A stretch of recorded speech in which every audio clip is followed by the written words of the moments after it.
3 விஷயங்களை சொல்லலாம்னு இருந்தேன். ஒன்று வந்து வானகத்தில் ஐயா நம்மாழ்வாருடைய நினைவு நாள் ஜனவரி 1 தொடர்ச்சியாக அனுசரிக்கப்படும். அந்த நினைவு நாளில் ஒரு முக்கியமான மூத்த முன்னோடி இயற்கை விவசாயிகள், இயற்கை விவசாய சார்ந்த குழுக்கள் சார்ந்து சிறப்பு அழைப்பாளர்கள் அழைச்சிருக்கோம். இம்முறை வந்து வானகத்தினுடைய ஐயா நம்மாழ்வாரின் நினைவு தினத்துக்கு ஜனவரி 1 நம்மளுடைய கலசப்பாக்கம் குழுவினர் அனைவரையும் அழைச்சி சிறப்பு அழைப்பாளர்கள் அழைச்சிருக்கோம். அது வானகம் சார்பாக உங்கள் எல்லாரையும் சிறப்பு அழைப்பாளராக வந்து பங்கேற்கிற அனைவரையும் அன்போடு கேட்டுக்கிறோம். பொதுவாக இன்னொன்று சரவணன் கேரணி அண்ணன் வந்து முக்கியமாக சிறுதானியங்கள் சார்ந்தும் முக்கியமானவரி விவசாயிகள், பெண் விவசாயிகள் சார்ந்தும் நிறைய வேலைகள் செஞ்சுட்ருக்காங்க. 2 சிறப்பு அழைப்பாளர்களை அழைச்சிருக்கோம். நாங்கள் கலசப்பாக்கம் குழுவினுடைய முழு வரலாறையும் புரிஞ்சுக்கிட்டதும் அதோட செயல் வீரியமும் தமிழ்நாட்டில் மிக மூத்த முன்னோடி அமைப்பாகவும் நாங்கள் கருதுகிறோம்.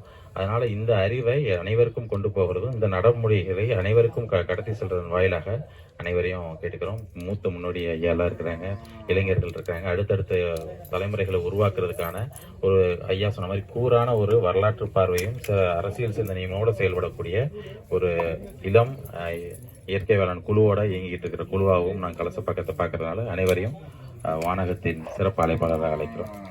அங்கே கலந்துரையாடலும் அதோடு சேர்த்து மக்கள் உங்களோட கலந்துரையாடவும் முறை அப்புறம் கலந்துரைன்னு வச்சிருக்கோம், திட்டமிட்டிருக்கோம். இது ஒன்று. 2வது விஷயம் வந்து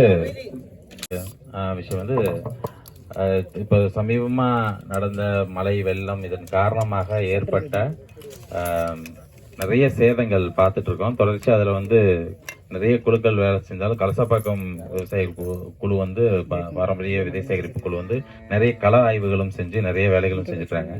அதை தொடர்ச்சியாக கலசப்பாக்கம் குழுவோட சேர்ந்துக்கிட்டோம். அவங்களுடைய நிறைய வேலைகளை உள்வாங்கிக்கிட்டு நம்ம பணிபுரிஞ்சிட்டு இருக்கோம். அதில் தமிழ்நாடு இயற்கை வேளாண் கூட்டமைப்பு அனந்தண்ணா, கார்த்தி, அப்புறம் எல்லா குழுவும் கடந்த முறை கூட வந்து இங்கே பார்த்துருந்தோம். பாமினியாவும் அந்த குழுவில் முக்கியமான ஒரு ஆலோசனை இருக்குங்க. அப்போது அது வாயிலாக இந்த மழை வெள்ளம் பாதிக்கப்பட்ட பகுதிகளுக்கு ஒரு நிவாரணம் வாங்கலான்னு சொல்லி நண்பர்கள்ட்ட சேகரித்த ஒரு 30,000 ரூபாய் வந்து கலசப்பாக்கம் குழுவுக்கு தமிழ்நாடு இயற்கை வேளாண் கூட்டமைப்பு சார்பாக வழங்குறதுக்கு வேலை நடந்திருக்கு. உங்களை அனைவரும் சார்பாக அதை தமிழ்நாடு கலசப்பாக்கம் குழுவினருக்கும் ஆக்கப்பூர்வமாக இருக்கிறத தெரிவிச்சுக்கிறோம். 2. 3வது விஷயம் போயிடுவாங்க. ஐயா சொன்னாருங்க, பயிற்சி அப்படின்றத தாண்டி நாம் எல்லாரும் ஒன்றிணைவதும் கலந்து பேசுவதும் முக்கியமாக இருக்குது அப்படின்னு ராஜதானியை சொல்லிட்டு இருந்ததன் விளைவு இதுதான் வந்து நீண்ட காலமாக ஏன்னா மூத்த இன்னைக்கு ஐயாட்ட இருந்து கிடைச்ச அறிவுன்றது வந்து இதை நம்ம எங்கேயும் போய் படித்து சேகரிக்கிறதுக்கு 30 ஆண்டுகள் ஆகி போயிடும். ஐயா சுருக்கி நமக்கு அவ்வளோத்தையும் கொடுத்துருக்காரு. நான் ஐயா நிறைய கூட்டங்களுக்கு அழைச்சிருக்கோம். ஐயாட்ட இருந்து பேசும்போது இறுதி ஐயாட்ட ஒரு கேள்வி வச்சிரும். ஐயா நீங்கள் சொன்னது நீங்கள் அது நிறைய புத்தகங்கள் வாயிலாகவும் அனுபவ வாயிலாகவும் நிறைய கலத வாயிலாகவும் ஐயா அறிஞ்சது தான் சொல்லுவாங்க. அப்போ ஐயாட்ட கேட்குறது நீங்கள் நிறைய புத்தகங்கள் அறிமுகப்படுத்துங்க. நிறைய நான் தனிப்பட்டு பேசும்போது நிறைய புத்தகங்களை முன் வச்சு சொல்லி வைப்பாங்க. அது ரொம்ப பெரிய அறிவாக இருக்கும். அதனால் நான் பேசி முடிச்சுட்டு ஒரு 5 நிமிஷம் ஐயாட்ட அந்த புத்தகங்கள் முக்கியமாக வரலாற்று சார்ந்த மறுபக்கம் இருக்கு இல்லைங்களா, அது சார்ந்த புத்தகங்கள் நிறைய இருக்குது. அந்த புத்தகங்கள்லாம் ஐயா ரெஃபர் பண்ண ஐயாட்ட கேட்டுக்கிறேங்க. நல்லது.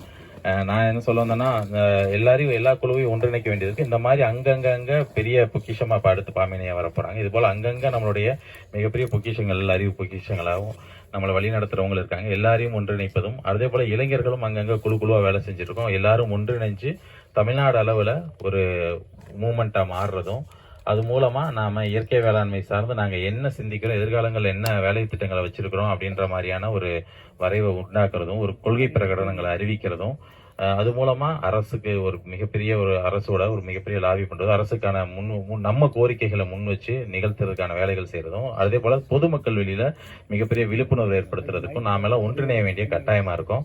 இயற்கை விவசாயிகள், இயற்கை விவசாய அமைப்புகள் எல்லாரும் அதோட விவசாய அமைப்புகளையும் இப்போ செயற்கையான ரசாயனங்கள் பயன்படுத்துகிற விவசாய அமைப்புகள் நம்மளோட இணைச்சு அவங்களையும் நம்மளுடைய மாநாடுகள் நம்மளுடைய நிகழ்வுகளுக்கு வர்றதுக்கு நம்ம ஏற்பாடு செய்யறோம். ஏன்னா அங்கிருந்து நிறைய இங்க வர்றதுக்கு காத்துட்டு இருக்காங்க. ஆனா ஒரு வழிமுறையும் அது ஒரு பார்வையும் இது எப்படி இருக்குன்றத புரிதலையும் ஏற்படுத்திக்கான காத்திருக்காங்க. அதனால அவங்களையும் நம்ம அழைச்சு நம்ம எல்லாரும் ஒன்னா சேர்ந்து வேலைகள் செய்யணும் இருக்கு. இதுல முன்னெடுக்கிறது இயற்கை விவசாயிகளும் இயற்கை விவசாய அமைப்புகளுமா வச்சு ஒரு மாநாடு ஒண்ணு திட்டமிட்டு இந்த மாநாடு வந்து கேரளால ஆழ்வால வந்து நாங்க ஒரு ஒஃபாயினுடைய ஒரு 3 நாள் கருத்தரங்களை சந்திச்சுக்கிடும் போது இங்க நிறைய வந்திருக்காங்க. எல்லாரும் இயற்கை விவசாயிகள் அங்க சந்திச்சு பேசிக்கிட்டோம்.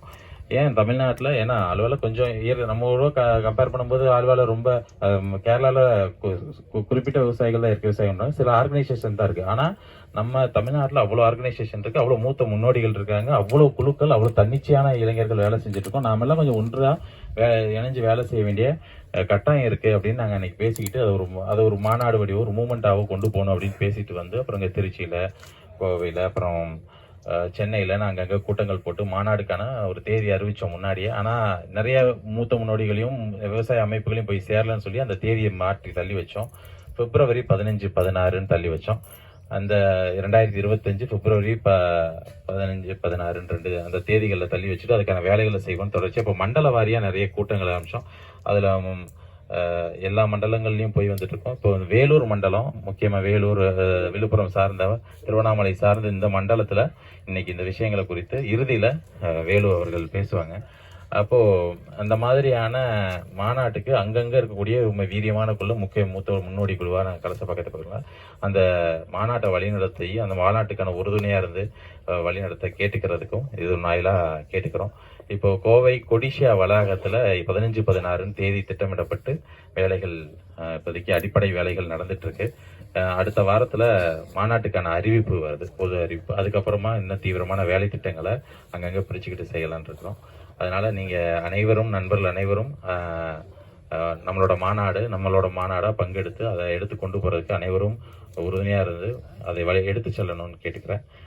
நண்பர் வேலுச்சாமியும் இப்போ நானும் இந்த அங்கங்கே இருக்கக்கூடிய இயற்கை விவசாய அமைப்புகளையும் சந்திச்சுட்டு பேசிக்கிட்டு தொடர்ச்சியாக மண்டலமாக கிட்டத்தட்ட ஒரு 5 மண்டலங்கள், திருநெல்வேலி, மதுரை, திருநெல்வேலி, அதுபோல் கோவை அப்படின்னு மண்டல வாரியாக பேசிட்டு திருச்சி, இந்த மண்டலங்கள்லாம் பேசிட்டு வந்துட்டோம். இன்னும் இன்னைக்கு நம்ம மண்டலத்தில் அடிப்படையான ஒரு கலந்துரையாடல் இந்த செய்தியை பரவிட்டு அடுத்து சென்னை, செங்கல்பட்டு, திருவள்ளூர், அது அடங்கிய சென்னை மண்டலத்திலையும் சேலம் மண்டலத்திலையும் அடுத்து பேசிட்டு இந்த 27, 28 ஜனவரி 27, 28 ஒரு சென்னையில் ஒரு கூட்டம் வச்சு 28ஆம் தேதி அறிவிக்கலான்னு ஒரு திட்டம் இருக்கு. அது சார்ந்த விரிவாகவும் வேலு அவருக்கான நேரத்தில் பேசுவார். இந்த 3 செய்திகளையும் உங்கள்கிட்ட சொல்லிக்கிறதுக்கு இந்த நேரத்தை பயன்படுத்த அனைவருக்கும் நன்றி. நாராயணசாமி நாயுடு ஐயா காலகட்டங்களில் நடந்த மிகப்பெரிய எழுச்சி போராட்டங்கள் தான். ஏன்னா அந்த போராட்டங்களை நம்ம முன்வடிவமாக வச்சுட்டு நம்ம இப்போ இருக்கிற விவசாயிகள் ஒருங்கிணைஞ்சு நம்ம இனி வர்ற காலகட்டங்களில் நம்ம வருங்கால சந்ததிகளுக்காக நம்ம போராட வேண்டிய காலகட்டத்தில் இருக்கோம். அதை நம்ம நாராயணசாமி நாயுடு ஐயாவை முன்மாதிரியாக எடுத்துக்கிட்டு நம்ம எல்லாமே நம்ம வருங்கால சந்ததிகளுக்காக நம்ம இன்னும் நிறைய வேலைகளை செய்யணும் அப்படிங்கிறத நாராயணசாமி நாயுடு ஐயாவோட 40வது நினைவு தினத்தில் நம்ம எல்லாத்துக்கும் நினைவுறுத்துறேங்க. நன்றிங்க.